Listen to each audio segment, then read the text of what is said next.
अच्छा लग रहा है. Just tell me about your characters जो आप play करने वाले हैं. मैडम जी तो ये ललिता का कैरेक्टर प्ले करती है. So Shruti has this immense attraction towards Lalita. Normally as a character, not her character has attraction towards my character. But I'm playing the character of Lolita, whatever you can call her. She is Rakhi Sawant meeting Gucci, है ना? Rakhi Sawant meets Gucci. So she is from Dadar. Drug peddling parents से अपनी जान छुड़ाकर she is married. This Lalita is married to Vinod Shinde who is played by Sharib Hashmi. और उसको लेन then पैसा इसी से लेना देना है पूरी सीरीज में. She is crass, she is tacky to the core.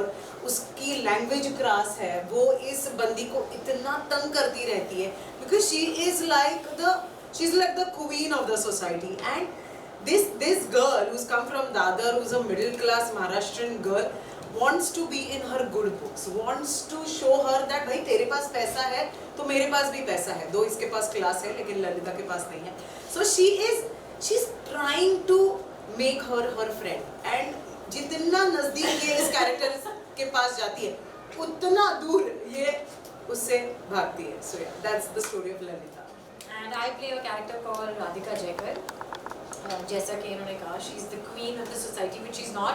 पर Radhika is a business woman. She owns a pharmaceutical company जिसकी शादी पूरब कोहली से हुई है, who is a microbiologist. My God, fancy! And हम लोग बहुत हाई फाई रिच लोग हैं. हमारे पास बहुत पैसे हैं, स्टेटस है. और हमारी प्रॉब्लम सिर्फ ये है कि हम अपने स्टेटस को इतना ज़्यादा सीरियसली लेते हैं कि हम अपनी लाइफ को एक दिखावा बना कर रखा हुआ है हमने.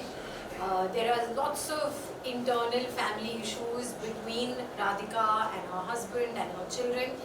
लेकिन वो ये बात बाहर नहीं आने देते क्योंकि वो चाहते हैं कि उनकी एक पिक्चर परफेक्ट फैमिली फ़ोटो रहे. एंड एज़ फॉर ललिता जो बहुत कोशिश कर रही हैं, उनके पास नए नए पैसे आए हैं तो वो चाहती हैं कि मैं भी अभी राधिका के जैसे बनूं. लेकिन बात ये है कि क्लास हम खरीद नहीं पाते. करेक्ट है. पैसा तो आ ही जाता है, क्लास नहीं खरीद पाते. तो यार that's the difference between Radhika and Lalita. हमारे ज़्यादा सीन्स नहीं है पर जितने भी हैं बहुत मज़ेदार हैं क्योंकि राधिका को ललिता बिल्कुल पसंद नहीं है लेकिन वो ये भी बताना नहीं चाहती तो वो प्रिटेंड करती है कि हाँ मतलब मैं इसे बर्दाश्त कर सकती हूँ. और ये बहुत चेप है. Lalita is cheap. She just wants like तू मुझे अटेंशन दे, तू मुझे attention they. That's about it. बस ये हमारे किरदार. अभी तो हमने आपकी केमिस्ट्री यहाँ पे जो देख रहे हैं वैसा लग रहा है कि सेट पे भी ऐसा कुछ आप लोग मस्ती करते ही रहेंगे. हाँ मतलब ऐसा था कि हम लोग कैरेक्टर में आने के लिए हमको थोड़ा टाइम लग जाता था because Shru and me I think we really hit it off so well. ऐसा नहीं है कि हम लोग इससे पहले मिले हैं. वो जानती नहीं है पर जब मैंने स्क्रिप्ट पढ़ी थी ना मैंने कहा था प्लीज मुझे ललिता का पार्ट दे दो. मुझे ललिता बनना है. जैसे नहीं वो तो अमृता कर रही है. ऐसे कौन है अमृता? मैंने कहा कौन है अमृता? उन्होंने कहा नहीं वो बहुत मंजीवी महाराष्ट्रन एक्ट्रेस हैं. एंड जब मैंने उसकी फोटो देखी ऐसे हाँ सुंदर भी बहुत है. मैंने कहा मुझे बताओ इस शो में ललिता को उसकी जगह कौन बताता है? मैंने एक राधिका चलो वो character. But I think we had a great rapport throughout the whole web series. और मतलब जब हमारे सबके एक साथ सीन्स हुआ करते थे तब हम इतना मजा करते थे. My God, it was a roller coaster ride. को-एक्टर्स के नाम तो भाई को-एक्टर्स. हाँ को-एक्टर्स. चलो सबसे पहले तो डायरेक्टर विशाल फूरिया एक बहुत ही. नेहा शर्मा है, पूरब कोहली है, फिर चंदन. नहीं चंदन कौन है? कोई चंदन नहीं है. चंदन नहीं है. जैसे चंदन नहीं है. चलो ठीक है. Then there is Sushant. पीछे खड़ा है ना. अच्छा like that. और फिर शारिब हाशमी है यार. शारिब हाशमी मेरा बेचारा हस्बैंड है. That's it. तो ये सेट पे सबसे ज्यादा इरिटेटिंग पर्सन कौन? चंदन रॉय सन्याल. चंदन रॉय सन्याल अच्छा सवाल अच्छा जवाब देना. सबसे बहुत इतने पकाऊ एक्टर.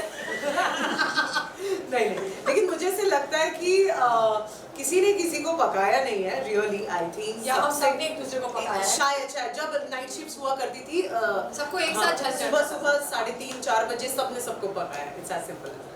ललिता का कैरेक्टर आपने बताया तो language change in the sense to Dadar में. ऑफ कोर्स जो गालियां जो मतलब ऐसे फूल बरसता है ना ललिता के मुंह से, आप सुनेंगे तो आपके कानों से खून निकल आएगा, ऐसा है लिटरली। एक दो सुन लेंगे। हाँ है, वो बीप बीप चला जाएगा। आपका एक फैमिली चैनल होगा ना आपका, इसीलिए हमको नहीं बोलना है। तो इतनी सुंदर सुंदर एक्ट्रेसेस को इतनी अच्छी अच्छी गालियाँ देते हुए तो लोग जब सुनते हैं तो कुछ रिस्पॉन्सेस आपको भी मिलते होंगे? हाँ ऑफ कोर्स मिलते हैं, मतलब ऐसा नहीं कि सुंदर लड़कियां गालियाँ नहीं देती बेटा। आप मुंबई में रहते हो, कहाँ पे रहते हो? और बात ये कि भाई इसीलिए बोला ना, गालियों का सुनेंगे हक एक दो। तो सब पर है कि नहीं? हाँ। गालियों का हक सब पर है। अगर आप हमें गाली देंगे तो क्योंकि हम खूबसूरत हैं हम गाली नहीं देंगे, ये कोई रूल नहीं। बट नो आई थिंक जहाँ से ललिता आती है, जैसे मैंने कहा कि ड्रग पेडलिंग पेरेंट्स है और यू नो अपनी जगह और अपनी राह उसने खुद बनाई है। सो जब ऐसी कोई लड़की होती है जो बिंदास होती है, फियरलेस होती है and who makes her own, who paves her own path, I think तब तो गाली या फिर यू नो वो एक हाथापाई थप्पड़ वगैरह सब देती है। क्रासनेस आ जाती है, you know that's the thing. इस सीरीज का ट्रेलर देखने के बाद सभी के मन में आया था 36 डेज क्यों, तो ये स्क्रिप्ट पढ़ने के बाद आपके मन में आया और 36 डेज में से आपने कितने दिन एंजॉय किया? हमने पूरे 36 डेज जितना शूट किया सब एंजॉय किया ना। 36 डेज क्या है बेसिकली, वो 36 डेज में कहानी पूरी की पूरी शुरू से खत्म हो जाती है, you know that's the thing and that is why and also I think 36 days is very intriguing. I think it's very interesting कि क्या हो क्या सकता लगा, है। क्या है 36 डेज? हाँ आपको क्या लगा? वही जाने हम आपके पास आ गए। अच्छा ओ ये बड़ा मतलब smart आपके है। दिमाग में आया ना कि 36 डेज, जी। तो इसीलिए हाँ, हमने नाम रखा है। exactly. सब लोग सोचे 36 days. See, also the tagline also says that secrets are injurious to health. तो हाँ। मतलब ना ये सब जो है ये बेसिकली क्यों हो रहा है कि भाई सबकी सीक्रेट्स है और इतने सारे किरदार, इतनी बड़ी ensemble स्टार कास्ट इसलिए भी है because we want everybody who watches this web series to resonate with every character. और इस वेब सीरीज में हर एक कैरेक्टर ऐसा है जिसके साथ शायद आपको लगेगा मेरी बीवी ऐसी है, मेरा दोस्त ऐसा है, यार ये हमारे बाजू वाली चाची है ये ऐसी है, यू नो एंड वो एक रिलेटेबिलिटी आ जाएगी। एंड बिकॉज हम सबकी लाइफ में सीक्रेट्स होते हैं, इनकी लाइफ में भी अपने अपने सीक्रेट्स हैं, लेकिन वो सीक्रेट्स कहाँ तक इन किरदारों को लेकर जाते हैं आप देखेंगे 36 डेज में जो आने वाला है 12 जुलाई को सिर्फ सोनी लिव पे। Thank you. बाकी सवालों के लिए भी मेरी असिस्टेंट से बात करें। लास्ट क्वेश्चन हो गया ना? श्रुति मैम के लिए ओके। हो गया खत्म हो गया। नहीं आप नहीं यार बताओ ना। आप दोनों से कि बड़े पर्दे पे जब 2.5-3 घंटे की मूवी चलती है तो सब बैठ के देखते हैं, बट OTT पे एक फीचर होता है 10 स्क्रीन स्किप करने का, उस चीज़ का प्रेशर होता है? देखिए एक बार शो आ गया फिर वो ऑडियंस का हो जाता है, उसका ना एक्टर्स कुछ कर सकते हैं ना क्रिएटर्स कुछ कर सकते हैं। अगर आपका शो इंटरेस्टिंग है तो फिर मुझे ऐसा लगता है कि इस शो में क्योंकि कहानी इस तरह से लिखी गई है कि अगर आप उठकर चले गए तो आप शायद एक महत्वपूर्ण लिंक किसी ना किसी तरह से मिस कर जाएंगे। आप रिवाइंड करके भी देख सकते हैं अगर आप चाहें, लेकिन अगर ऑडियंस का अटेंशन फ्रैक्चर्ड है उसका आई डोंट थिंक एक्टर्स और क्रिएटर्स कुछ कर सकते हैं। एंड आल्सो आई थिंक सारे के सारे एपिसोड्स एक साथ आ रहे हैं तो यू नो आप अपनी सहूलियत से देख सकते हैं। इट्स नॉट लाइक कि यू नो आपको वेट करना है किसी चीज़ के लिए। All the episodes are going to come and I am sure कि एक बार आप देखने बैठ जाओगे 36 डेज तो आप 36 आवर्स में खत्म करना। चलिए ये चैलेंज हो जाए। हाँ, है ना, watch actually. 36 days in 36 hours and tag us and tag Finished. tag her. Don't tag. Thank you so much. Thank you darlings. Thank you. So good to see you 36 days. काफ़ी excitement है trailer देखने के बाद ही लोगों की। ये नाम ही काफ़ी कॉम्प्लिकेटेड है 36 डेज, तो लोग जानना चाहते हैं ये है क्या, मैं इसके बारे में करें। 36 डेज 36 दिन की कहानी है। एक गोवा की एक गेटेड कम्युनिटी है जहाँ पर 4 बंगलो है और 4 फैमिली रह रही है और इन सब के बीच में एक 5वां बंगलो है जो खाली पड़ा हुआ है और उसमें रहने आती है नेहा का कैरेक्टर जो है फारा। और जैसे ही वो आती है वहाँ रहने क्या खलबली मचती है उस सोसाइटी में और फिर क्या होता है इसके बारे में बताती ये कहानी है। इसमें आपको मिस्ट्री मिलेगा, सस्पेंस मिलेगा, ड्रामा मिलेगा, इमोशंस मिलेंगे, बहुत सारे कॉमेडी मिलेगा, आपको सैडनेस मिलेगा, थोड़ा सा साइकोलॉजिकल हॉरर मिलेगा थोड़ा सा। तो ऐसे पूरा ही बुफे लगा हुआ है, आप जो चाहिए आप फ्लेवर ले सकते हो। I love that what he says. Neha ji, आपके कैरेक्टर को हमने जहाँ तक अभी देखा जी। तो आप रोमांटिक से सैडनेस से लेके किसी को बिट्रेट करते हुए भी नजर आए, तो कुछ डिफाइन करना चाहोगे? थ्रिलर है, जैसा कि अभी विशाल ने कहा कि बहुत सारे एलिमेंट्स हैं इसमें। तो फ़ारा के कैरेक्टर बारे में मैं यही कहूँगी कि एक एक लेयर उसका अपील होता जाता है। हर एपिसोड में कुछ नया आप डिस्कवर करते हैं। आप सोचते हैं कि चलो फ़ारा ऐसी है, फिर कुछ और होता है, फिर आपको पता चलता है अरे फ़ारा ऐसी है, फिर कुछ और। तो मतलब शुरू से लेके अंत तक आपको पता नहीं कि फ़ारा कैसी है। तो I think that's the whole show all about for Farah's character. आप सब आपके एक्टर के बारे में कुछ 36 डेज़ में मेरा कैरेक्टर का नाम है टोनी वालिया। टोनी वालिया जो है वो मकान मालिक है। ये जो गेटेड कम्युनिटी के बारे में जो बात हो रही है, वो उसके सारे बंगलो उसने किराए पे दे रखे। वहीं पे फ़ारा जी आके रहने लगती हैं और इनका आँख पटक्का हो जाता है इनको। ये थोड़े से जो टोनी वाले आपने देखा होगा कि दिल्ली में कुछ इस तरह के एलिमेंट्स होते हैं जो जिनके पास नया नया पैसा आया है और बहुत लाउड माउथ है, ज़ोर ज़ोर से बात करता है, बात करने का सलीका नहीं है। एक बीवी है, खूबसूरत लड़की जो बीवी है घर पे, लेकिन उसके बावजूद यहाँ वहाँ फिरता है और बहुत ही फ़नी कैरेक्टर है। मुझे लगा इसमें एक ब्लैक ह्यूमर है, थोड़ा इविल भी है, लेकिन जो सबसे अच्छा लगा इस कैरेक्टर में कि एक ह्यूमर है उसमें, लाउड ह्यूमर। तो वो है टोनी वाली। सर मैं आपसे जानना चाहूँगी, कास्ट बहुत बड़ी है और सबको हैंडल करना कितना टफ था आपके लिए? टफ नहीं था, इनफैक्ट इजी था, क्योंकि मुझे लगा था कि थोड़ा चैलेंजिंग होगा। लेकिन ये सब जो इतने बड़े बड़े लोग हैं, इतने बड़े बड़े OTT के जो दिग्गज है आज के ज़माने में, फिल्म में भी बहुत सारे काम कर रहे हैं, लेकिन OTT में तो है ही ये, मतलब नंबर 1 की टॉप कास्ट है ये। तो मुझे लगा था थोड़ा सा मुश्किल होगा, लेकिन इन्होंने मेरा काम आसान कर दिया। इन्होंने परफॉर्मेंस में भी आसान कर दिया और साथ में जब मिल के काम कर रहे थे तो और ईजी हो गया था काम करना। तो काफ़ी ईजी जर्नी रही ओवरऑल। सो मैम आप कुछ शेयर करना चाहेंगे सेट पे, कुछ आप लोग ने मस्ती की हो? मस्ती ये लोग कर रहे थे, पता नहीं टाइम कहाँ से निकाल रहे थे। ऐसा मुझे सुनने में आया कि इन्होंने बड़ी मस्ती की है। आई वाज वेरी क्यूरियस कि कहाँ कर रहे थे मस्ती, बिकॉज आई फील बहुत काम कराया है। बदतमीज लड़की हो यार। बहुत आज काम खाने कराया में है। क्या मंगाया, जो मंगाया गया तो मैं सब व्हाट्सएप पे शेयर करता था मेन्यू। That's true, ये सही बात तो है। से दो हाउ स्वीट आया। चौनक मछली कभी खाई थी तुमने? नहीं। हाँ तो फिर तुमको एक्चुअली गोवा में कहाँ क्या अच्छा मिल रहा है वो सब चंदन को पता था। हाँ। तो हम सारा लंच में क्या खाने वाले, we used to go to Chandan and used to tell us यहाँ से मछली मंगानी है और वहाँ से मंगानी है और मैं यहाँ से मंगा के खिलाता हूँ। आई थिंक उसने सबको खिलाई है। सबको खिलाया। शूट के बाद कई बार थोड़ा वक्त मिलता था, मैं कहीं जाता था एक अच्छे रेस्टोरेंट में, तो वहाँ से ये वक्त सिर्फ इन्हें ही मिला है। फोटो मंगा दी थी कि ये कहाँ पे है, मुझे भी बताओ क्या मंगा रहे या हो। You went to all the good spots. हाँ, तो ये सब हम लोगों ने ऑफ द सेट काफ़ी मज़े भी किए हैं। जी। जब एक ही सीरीज़ में काफ़ी चीज़ें देखने को मिली, चाहे वो सैडनेस हो, रोमांस हो, थ्रिलर हो, तो अपने आप को चेंज करना पड़ता है आपको कुछ कुछ मोमेंट के लिए, जैसे कोई अलग सीन के लिए, कुछ अलग सीन के लिए, वो कितना डिफिकल्ट हो जाता है? I feel he is a season actor, कुछ भी कर लेंगे ये ऐसे ही चुटकी बजाते ही। सीरीज में बट मेरे लिए बहुत टफ था। I think it's one of the most challenging roles that I have done because फ़ारा is not predictable. Her episode में कुछ नया कर रही है वो, और उसका माइंडसेट कुछ और है और उसकी एक बैक स्टोरी है, वो चीज़ें क्यों कर रही है, और कहानी में धीरे धीरे सब सीक्रेट्स बाहर आते हैं। तो I feel it's beautifully written and created by Vishal and the team. तो हमें सारी होमवर्क करके दिया जाता है एज एक्टर्स, और फिर you put your teeth and then you take it to another level where you can to the best of your ability. But I'm very grateful कि जो कहानी लिखी गई थी वो ऑलरेडी बहुत खूबसूरत है और सारे किरदार ब्यूटिफुली लिखे गए हैं. So I'm forever grateful to be part of this and such a huge ensemble cast. Neha ji, एक ग्लैमर लुक बाहर आने के बाद आपका जो भी कोई भी पिछला काम भी ले लें, उसमें एक क्रिएटिव अवतार आपका जो भी देखने को मिलता है हमें, उसके बाद अगर आप चाकू लेके सामने आ जाती है लोगों के तो वो कुछ डिफरेंट हो जाता है लोगों को, तो उस चीज़ से क्या रिस्पॉन्सेज मिलते हैं आपको? आई थिंक अभी तक सो फार जिन्होंने ट्रेलर देखा है उनको मज़ा आया है. तो वो जो इंट्रीग बनाने का काम एक ट्रेलर करता है कि ट्रेलर देखा अभी आगे क्या है, क्या हो रहा है शो में, वो इंट्रीग इस ट्रेलर ने शायद बनाया है. मुझे जहाँ तक जितने रिस्पॉन्सेज मुझे मिले हैं, जैसा कि ये लोग भी बता रहे थे कि जो लोग भी रिस्पॉन्स दे रहे हैं अच्छा ही दे रहे हैं.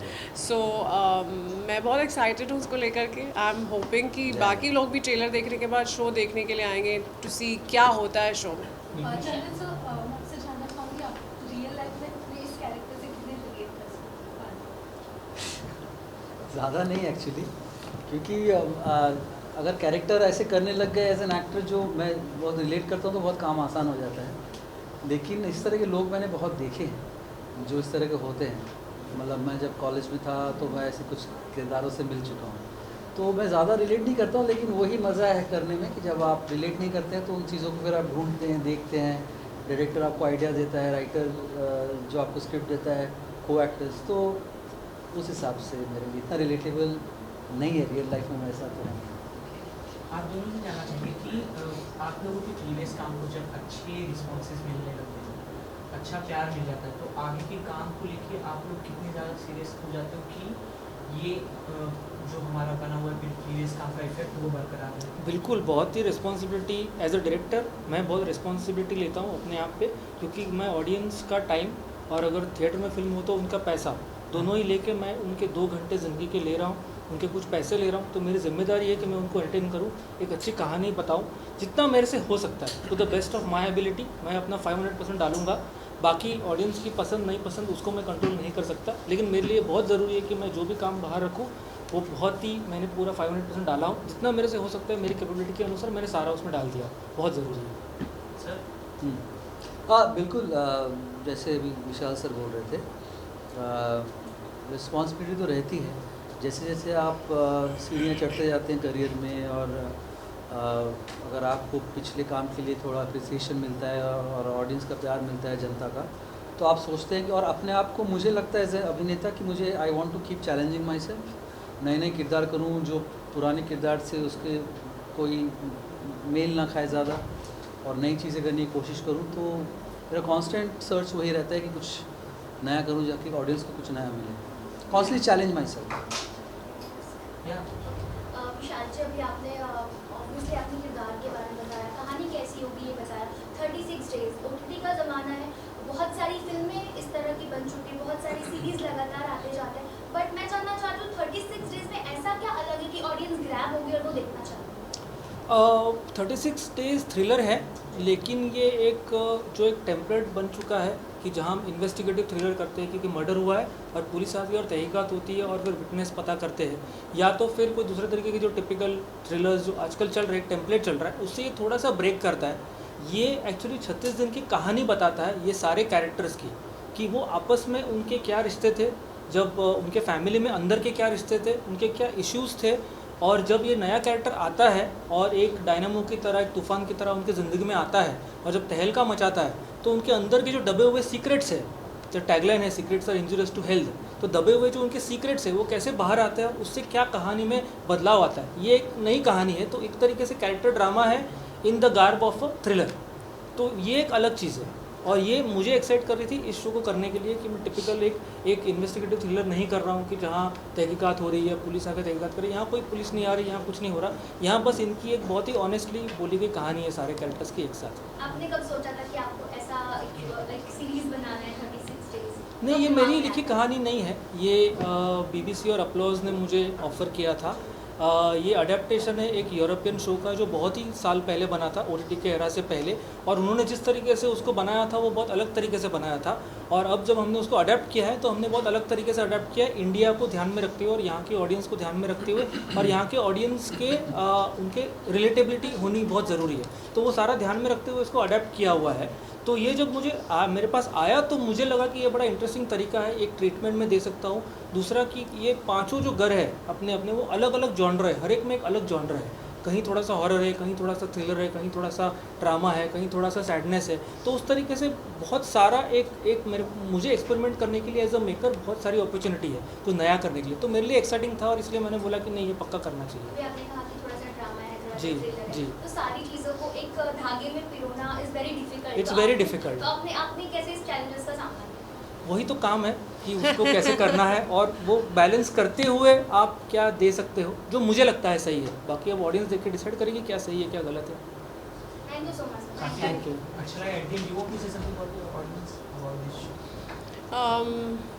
The most important thing that we need to say is 12th जुलाई को शो आ रहा है हमारा सोनी लिव पे, तो प्लीज़ अगर आपको ट्रेलर पसंद आया है तो जाके ज़रूर देखिए and tell us how you like it. Thank you. समोर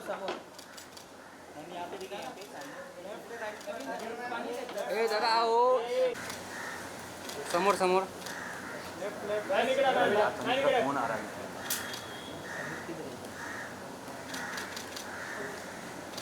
थैंक यू।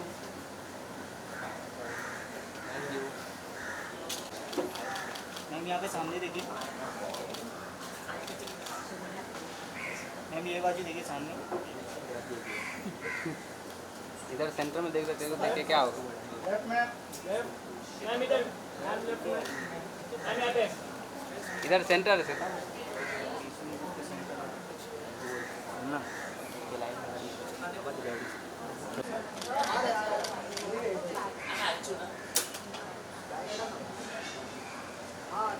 समोर समोर।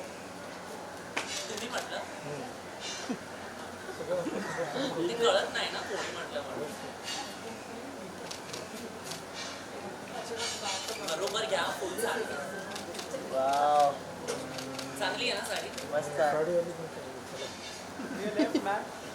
वन्स मोर वाच ह्याला वन्स मोर पाहिजे, ह्याला वन्स मोर पाहिजे। एक अपना लव बोलला। Thank you. Thank you. Credits द्यायला लागतात ना. हो नाईस नाईस। बाकी कोण आले? Thank you. अरे नेहा कहाँ है? शर्मा जी को बुलाइए। शर्मा जी शर्मा रहा है। लीजिए। हाँ आ जाइए भाई। नहीं आप आइए ना। मैं यहाँ पे।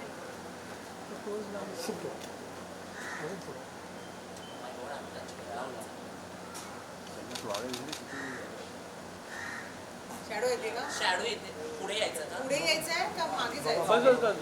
हा.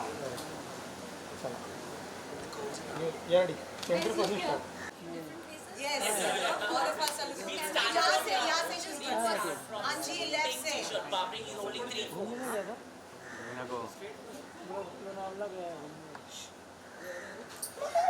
इसकी माँ का चूहा. कि माँ की चुहा। Santa Santa. हरवेला तुझ्याकडे. कहाँ पर है? सेंटा सेंटर से start. क्या डिजिटल से Please, please, sir, मी साडी तुमच्यासाठी चेंज केली आणि now matching करून.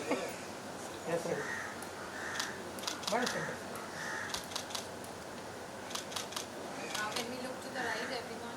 Yes, right.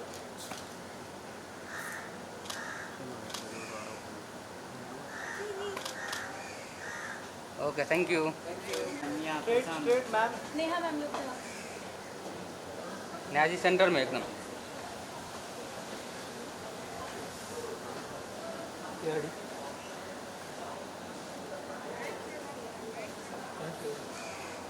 साइड।